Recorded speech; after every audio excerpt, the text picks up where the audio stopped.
Hora da entrevista do dia com Denise Campos de Toledo.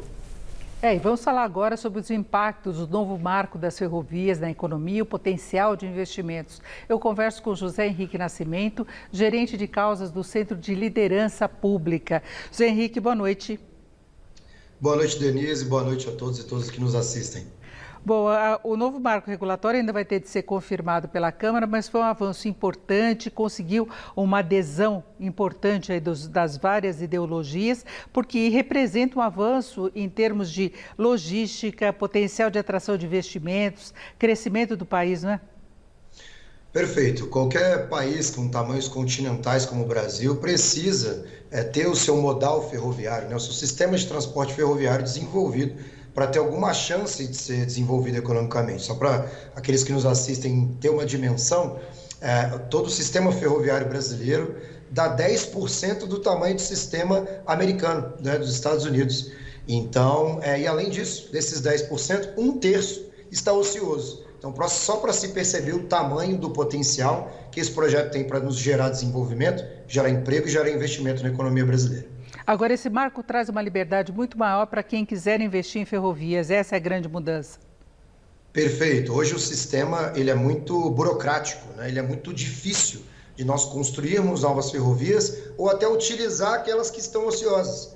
Então, esse marco que já tramita no Senado desde 2018, foi aprovado na semana passada, ele torna muito mais simples, muito mais desburocratizado, trazendo não só os nossos já atuais investidores em ferrovias no Brasil, mas até investidores estrangeiros para, enfim, de fato desenvolver o sistema como um todo. Uma das grandes questões que nós temos relacionadas ao custo do Brasil é exatamente a logística, a dependência do transporte rodoviário, e é um país continental em que a gente tem muito escoamento de mercadoria, assim, de insumos básicos que vão para exportação até. Perfeito. Acho que do ponto de vista de escoamento, inclusive, nós, só para se ter uma noção, hoje a nossa ineficiência custa 0,3% do PIB. Né, que são valores astronômicos para o tamanho da população brasileira, e que isso só falando na perspectiva de ineficiência, viu, Denise? Porque quando a gente fala do ponto de vista também de investimentos e de diminuição do custo do Brasil, o governo federal editou no final do mês de agosto uma medida provisória, muito similar a esse projeto que tramita no Senado.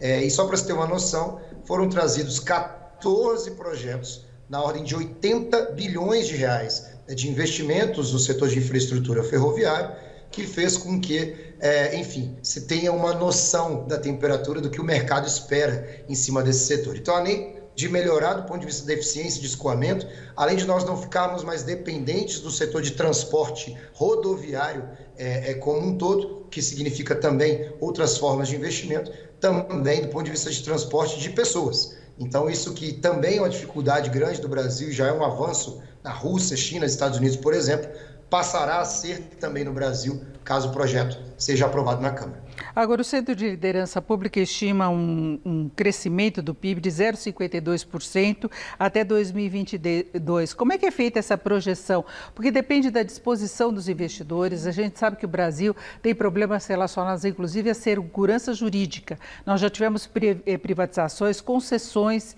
em áreas de transporte que depois as regras foram alteradas. O que muda em relação a esse marco regulatório? Ótimo. Dentro da nossa estimativa de 0,52% do PIB no espaço de 5 anos, que dá algo em torno de 35 bilhões de reais, ele se dá tanto pela diminuição da ineficiência de escoamento dos setores agropecuário, principalmente, um estudo feito pelo Banco Mundial, além de estimativas feitas pela própria Associação Nacional de Transportes Ferroviários, que traz com que nesse espaço de 5 anos, pelo menos, nós teremos esse investimento que pode chegar a 0,17% do PIB. Então, ganhando em eficiência de 0,371, atraindo ainda mais de outros setores, 0,5% do PIB, o que a gente pode garantir do lado do Centro de Liderança Pública, que é uma estimativa muito conservadora. Então, isso significa bilhões e bilhões de investimento no Brasil ao longo dos próximos anos e, naturalmente, milhões de empregos gerados. Porque a gente fala também dos outros marcos regulatórios que também foram um avanço importante, como na questão do saneamento, mas a gente vê que o Brasil precisa ter outras condições para atrair o investimento. Não é só a questão da regulamentação específica do setor, não é? Perfeito, assim, acho que obviamente que o marco que vai deixar o setor ferroviário muito mais propício à atração de investimentos privados não é a salvação do país. Naturalmente que além de outros marcos, como você mesmo citou, Denise, do saneamento, do marco do setor do gás, por exemplo, e outro projeto que tramita na Câmara do setor elétrico, são projetos que, caminhando de forma conjunta, dão potencial e dão expectativa positiva aos investidores internacionais. Mas é óbvio, uma reforma tributária, outras legislações como debêntures de infraestrutura e entre outros projetos que inclusive tramitam no Congresso Nacional, que podem trazer mais segurança jurídica e liberdade econômica ao Brasil, aí sem dúvida, a gente começa a assentar um caminho, uma luz no fim do túnel, tendo em vista que os nossos desafios ainda são imensos e muitos anos ainda pela frente para a gente conseguir entrar nos eixos do desenvolvimento econômico. A gente sabe que alguns segmentos podem ficar interessados no próprio investimento com a questão da agropecuária,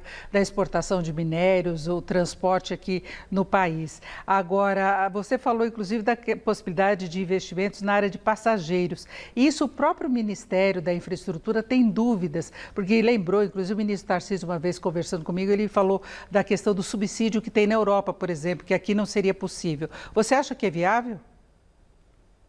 Sim, nós sentimos que seja viável, tendo em vista que o grande entrave para a atração de investimentos se dá no modelo burocrático, processual que nós temos.